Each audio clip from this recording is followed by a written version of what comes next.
Good morning, guys. Welcome in Unified IT Solution. Today topic we are going to install the Universal Forwarder on Windows.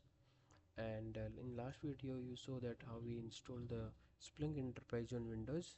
So let's start how we'll install the Universal Forwarder on Windows machine.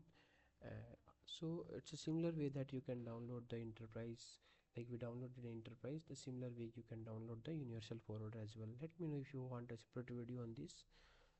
And for your information, I already installed this in last video, the Splunk Enterprise, and on the same machine, on the same drive, I am going to install the Universal Forwarder.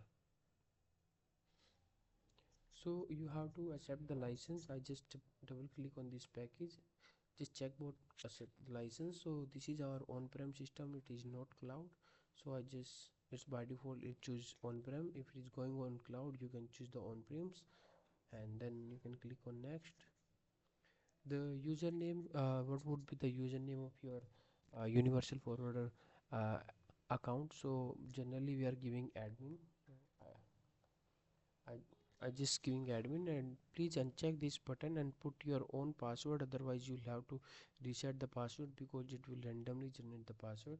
So I'm just giving password for this. You can give your own customized password, whatever you want to use. Just click on next. So it is asking for the deployment server. So if you have already have the deployment server, you can give the IP address and the port number. So by default deployment server to connect with the UF, it will go on 8089. If you have different port, you can specify here. And we don't have as of now deployment server. Might be next video I am planning to show you how you can create the deployment server and how you will connect to the universal forward, which is already installed. If you have already deployment server, you can use here hostname or IP address. We can do it later as well. Now click on next. It will asking for the indexer. So to receive the data, you can provide the indexer. By default it will go on 999 port. If you have different port, you can specify here, and you can specify indexer, or if you have the HF in between, you can give the HF IP address and port. So we don't have indexer and deployment right now, so I will just click on next. Don't specify deployment server or receiving indexer. Configured universal port will do nothing. If this is a mistake, please check the button on the next dialog and provide deployment server indexer. I just click OK. So this is a warning message, uh, because right now we don't have anything. We can provide this information later, and I just click on install. So this process will take 2 to 3 minutes. Let's wait. I will just pause this video for and I'll so let's wait. I don't think it will take much time. So this is antivirus. I'll just say allow.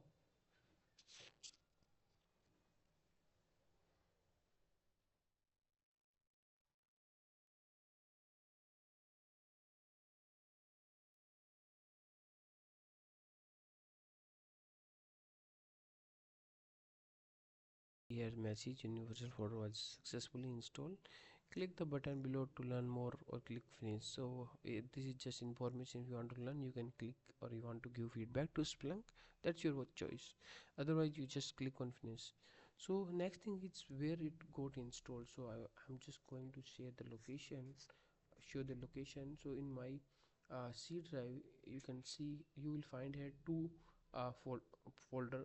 One is Splunk, just Splunk, and one is Splunk Universal Forwarder. So under the program file you can see, and the Splunk Universal Forwarder is also there, and Splunk is also, both can be run on single machine, and you can use your own laptop to install Enterprise and Universal Forwarder. So how would you check the service of both them? So I just click on the services. You can type in the search services and it will open. Now you can find the Splunk service. So here you could see that both services are up and running.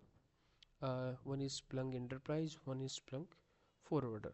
So this video is for today, and please let me know if any other topic you wanted to uh, create, on any of the other topic you wanted to create any video, so you can comment on this video, so we'll check and try to create as soon as possible. Our next video maybe I will show how you can create the how you can uh, uh, create the deployment server. I connect the universal forwarding. Thank you so much guys. Bye.